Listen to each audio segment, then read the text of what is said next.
नमस्कार विद्यार्थियों, स्वागत करती हूँ आपका प्रिय YouTube channel GK special class में। आपका विद्यार्थियों, भारत के इतिहास में हमारे सिंधु घाटी सभ्यता पूर्ण हो गई और हम कल शुरू की थी। पिछली क्लास में हमने वैदिक सभ्यता थोड़ी सी पढ़ी थी, शुरुआत की थी वैदिक सभ्यता। वैदिक सभ्यता क्या है, वैदिक सभ्यता को आर्य सभ्यता कहते हैं, आर्य सभ्यता क्या है, ये सब हमने पढ़ा था। आज हम पढ़ेंगे आर्यों का मूल स्थान कौन सा है। आर्यों का मूल स्थान कौन सा है, ये टॉपिक आज हम ले रहे हैं। उत्तरी ध्रुव। उत्तरी ध्रुव किसने बताया? बाल गंगाधर तिलक ने। बाल गंगाधर तिलक ने आर्यों का मूल स्थान उत्तरी ध्रुव में बताया। कौन सी बुक में बताया? द आर्टिक होम ऑफ आर्यस में आज आर्यों का मूल स्थान उत्तरी ध्रुव में किसने बताया? बाल गंगाधर तिलक ने बताया था। तो ये बाल गंगाधर तिलक का पूरा मैंने लिखा दिया। ये जरूरी नहीं होता हर कोई नहीं लिखाता, मैंने ऐसे ही लिखा दिया ताकि आपको जब हम पढ़ेंगे तो ये आगे आएगा हमारे ये सब, तो आपको डबल आपके रिवीजन हो जाएगा। तो बाल गंगाधर तिलक, बाल गंगाधर तिलक क्या है? निवासी कहाँ का था? महाराष्ट्र का। कहाँ का था विद्यार्थियों? महाराष्ट्र का। कौन है? कांग्रेस के गर्म दल के नेता। कांग्रेस के गर्म दल का नेता है। बुक कौन सी इनकी? The Arctic home of Aryas. The Arctic home of Aryas. समाचार पत्र महाराष्ट्र केसरी। महाराष्ट्र केसरी इनका समाचार पत्र है। महोत्सव, महोत्सव कौन सा? गणेश महोत्सव, शिवाजी महोत्सव। तो विद्यार्थियों, ये था बाल गंगाधर तिलक, जिनका जीवनी मैंने यहाँ ऐसे आपको लिखे है, बाकी ये इसमें नहीं है। इसमें इतना ही पूछेंगे आपको, आर्यों को उत्तरी ध्रुव किसने बताया है या कौन सी बुक में बताया? तो बाल गंगाधर तिलक ने उत्तरी ध्रुव बताया। कौन सी बुक में बताया? द आर्किटिक होम ऑफ आर्यस में बताया है। तो इसका स्क्रीनशॉट लो, फिर हम आगे चल रहे हैं।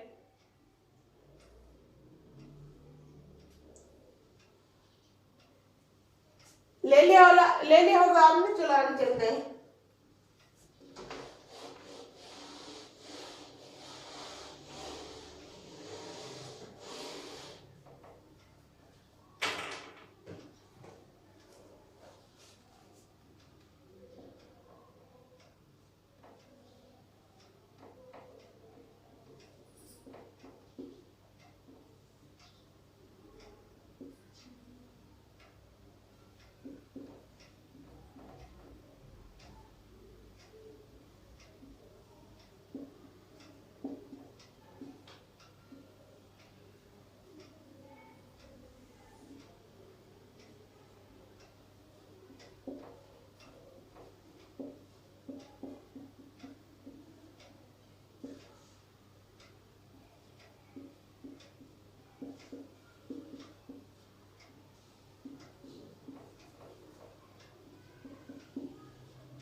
2024 में कहाँ हुआ?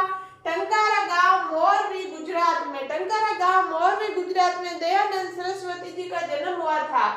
मूल नाम क्या है? मूल शंकर। इनका मूल नाम भी है मूल शंकर। दयानंद सरस्वती का मूल नाम मूल शंकर। गुरु पूर्णानंद। इनके गुरु कौन है? पूर्णानंद। नारा वेदों की ओर लौटो। दयानंद जी का नारा कौन सा है? वेदों की ओर लौटो। बुक कौन सी है? सत्यार्थ प्रकाश। सत्यार्थ प्रकाश बुक किसकी है? दयानंद सरस्वती जी की। संगठन आर्य समाज। स्थापना 1875। मुख्यालय मुंबई। तो इसका स्क्रीनशॉट लो, फिर आगे चल रहे हैं। चलो ले लिया होगा आपने, ले लिया होगा। चलो आगे चल रहे हैं।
विद्यार्थियों थर्ड नंबर है कश्मीर। कश्मीर किसने बताया?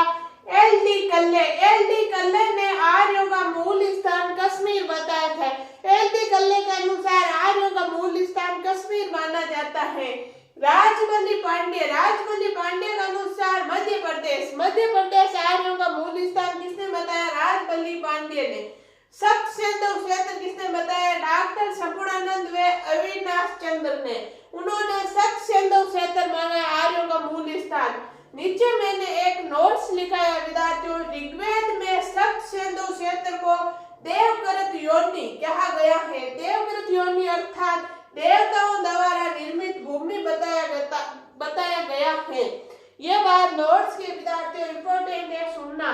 ऋग्वेद में सप्त सिंधु क्षेत्र को देवकृत योनि कहा गया है, अर्थात देवताओं द्वारा निर्मित भूमि बताया गया है। तो विद्यार्थियों इसका स्क्रीनशॉट लो, फिर आगे लिख रहे हैं।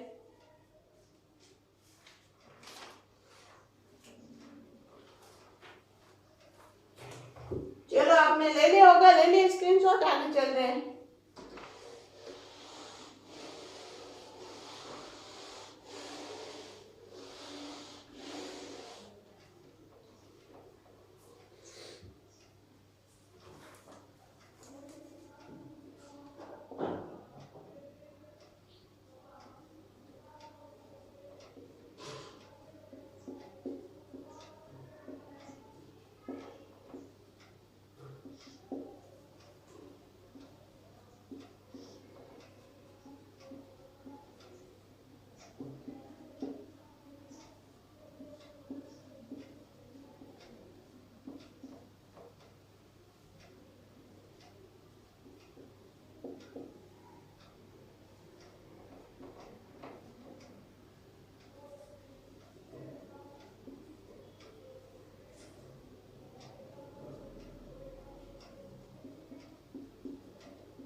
मध्य एशिया, मध्य एशिया आज होगा ये विद्यार्थियों मोस्ट है,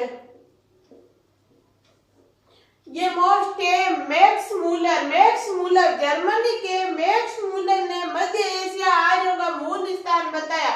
नोट्स की बात है, मैक्स मूलर ने भारतीय ग्रंथ ऋग्वेद व ईरानी ग्रंथ जन्नत अवस्था में पाई जाने वाली समानता के आधार पर आर्यों का मूल स्थान मध्य एशिया बताया है। किस लिए बताया है, ये आपको मैंने नोट्स में लिखा दिया। ब्रह्म ऋषि प्रदेश, ब्रह्म ऋषि प्रदेश किसने बताया, गंगानाथ झा। गंगानाथ झा ने ब्रह्म ऋषि प्रदेश आर्यों का मूल स्थान बताया। तो विद्यार्थियों ये था हमारे आर्यों का मूल स्थान। अभी हम बेसिक तैयार कर रहे हैं, फिर हम एक ऋग्वेद, यजुर्वेद, सामवेद सब वेद पढ़ेंगे। तो इसका स्क्रीनशॉट लो, फिर आगे चलते हैं।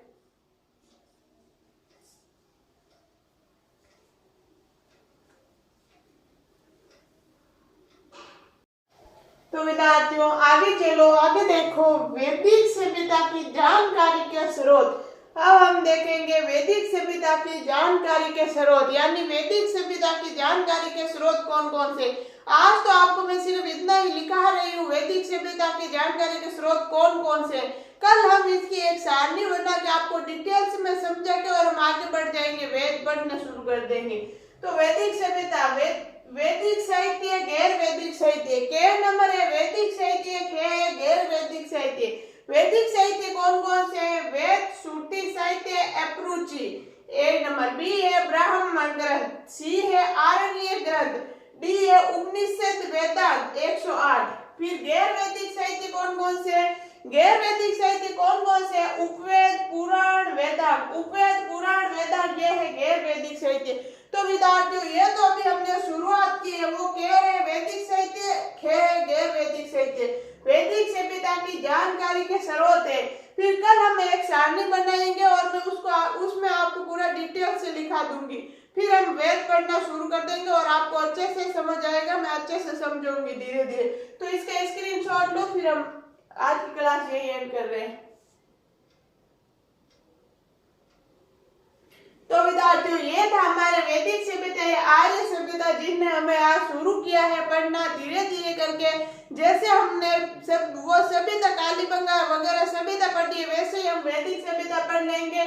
और सिंधु घाटी सभ्यता की तरह यह भी बहुत जल्दी हमारा पूर्ण हो जाएगा। धीरे धीरे करके हम भारत का इतिहास पूरा कर लेंगे। और एक मैं आपको न्यू सब्जेक्ट बहुत जल्दी शुरू कराने वाली हूँ।